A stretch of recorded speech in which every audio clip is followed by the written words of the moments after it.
नमस्कार, city post live में आपका स्वागत है। मैं हूं श्रीकांत प्रत्युष। आपको पता है कि सभी दल चुनाव की तैयारी में जोर शोर से जुटे हुए हैं। नेताओं का दौरा लगातार जारी है और माना जा रहा है कि सभी दलों के बीच सीट की संख्या को लेकर लगभग बात तय हो गई है। केवल सीटों के चयन को लेकर बातचीत चल रही है कि कौन किस सीट पर लड़ेगा। सीटों की संख्या लगभग तय हो गई है, लेकिन खबर दूसरी तरफ ये भी आ रही है कि भाई कुछ दल ऐसे हैं जो सीटों के चयन को लेकर पेच फंसाए हुए हैं। अब एक खबर आ रही है एनडीए खेमे से कि जीतन राम मांझी जो लगातार तल्ख तेवर दिखा रहे हैं और यहाँ तक कह चुके हैं कि भाई उनको पर्याप्त सीटें नहीं मिली, मनमाफिक सीटें नहीं मिली तो 100 सीटों पर लड़ जाएंगे। अब उन्होंने 2-3 सीटों को लेकर खूंटा ठोक दिया है कि ये सीट उनको चाहिए ही। एक तो अरवल की सीट है और दूसरी सीट है रफ़ीगंज की। तो अरवल और रफ़ीगंज की सीट से जीतन राम मांझी अपना उम्मीदवार लड़ाना चाहते हैं और टेकारी सीट भी वो छोड़ने को तैयार नहीं है। आपको पता है कि टेकारी सीट से उनकी पार्टी के विधायक हैं अनिल कुमार, जो लगातार चुनाव जीतते रहे हैं।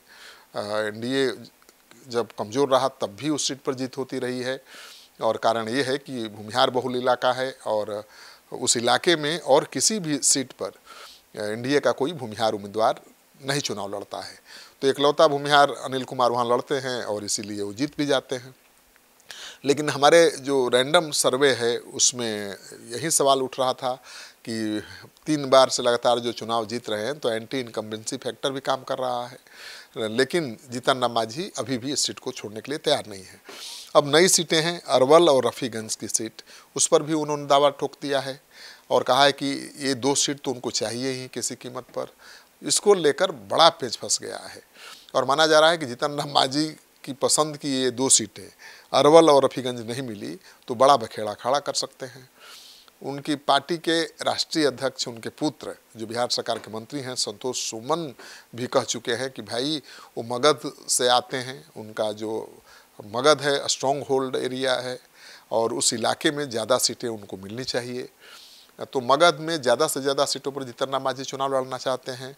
जीतन राम मांझी उन इलाकों से भी चुनाव लड़ना चाहते हैं बिहार के जहां पर मुसहर और भुइयां की आबादी अच्छी खासी है, तो पूर्णिया भी चाहते हैं।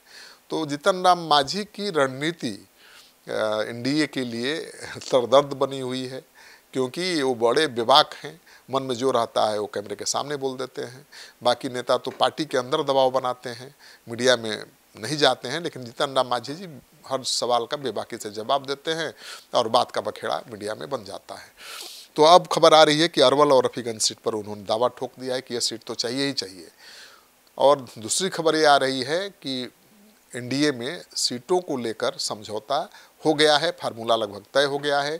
चिराग पासवान के हिस्से में 25 सीटें आ रही हैं, लेकिन चिराग पासवान अभी भी प्रेशर बनाए हुए हैं कि कम से कम 30 सीटें हो जाएं।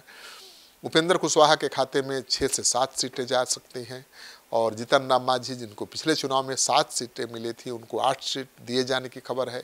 अब देखना ये है कि जीतन राम मांझी जो 20 सीटों से कम पर मानने को तैयार नहीं थे, 100 सीटों पर चुनाव लड़ने की धमकी दे रहे थे, क्या 8 सीटों पर मान जाएंगे?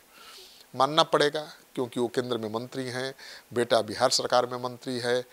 तो मुझे नहीं लगता है कि एनडीए को छोड़ने की साहस वो दिखा पाएंगे। तो एनडीए के सीटों के बंटवारे को लेकर जो खबर आ रही है कि सब कुछ लगभग तय हो गया है।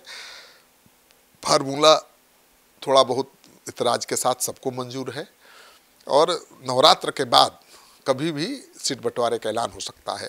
बीजेपी और जेडीयू के नेता उम्मीदवारों के चयन में जोर शोर से जुटे हुए हैं और उम्मीदवारों के नाम का ऐलान भी 16 तारीख तक हो जाएगा।